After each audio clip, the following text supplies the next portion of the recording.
Hello traders, hello friends, welcome again to my channel. I'm Coach Jay. And for today's video, analyze muna natin si USD CAD dahil later 8:30 p.m. So today is August 20.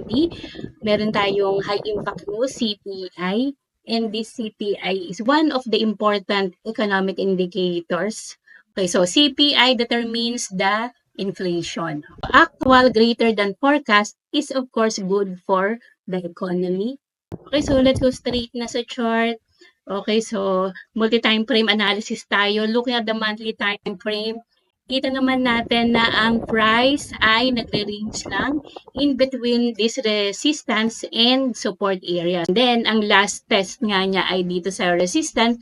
So, there is possibility na magkaroon ng move to the downside. Okay? Dahil monthly to, chinek lang natin yung overview ng market. Okay? So, syempre, check din natin ang weekly time frame. If we will focus dito sa current price action niya, okay, meron din siyang small ranging na area.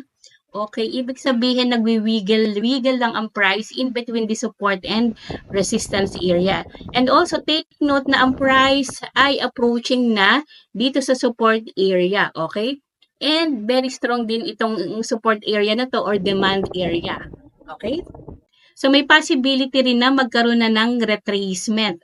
Okay, so keep in mind na although meron tayong downtrend dito, however, malapit na tayo dito sa support area. And remember, sa support area, ang mga present dito ay mga buyers. Okay? Let's check the daily time frame. Naka-spot tayo ng double top or M pattern. And normally, pag ganitong mga M pattern ay binabaliktad niya itong neckline. Okay? Dahil overextended na itong M pattern na ito, possible nga na magkaroon tayo ng move to the upside and especially narito nga tayo sa support area. Okay?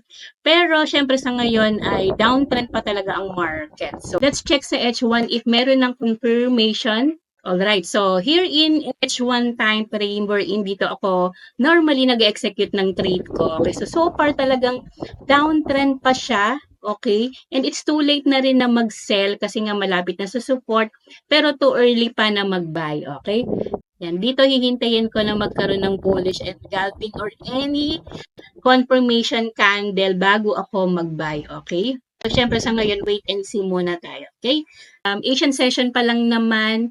And wala pa tayong confirmation. I-observe ko muna ito. So, ilalagay ko siya sa watch list ko. Yun lang. I hope marami ulit kayo natutunan sa video na ito. Bye-bye!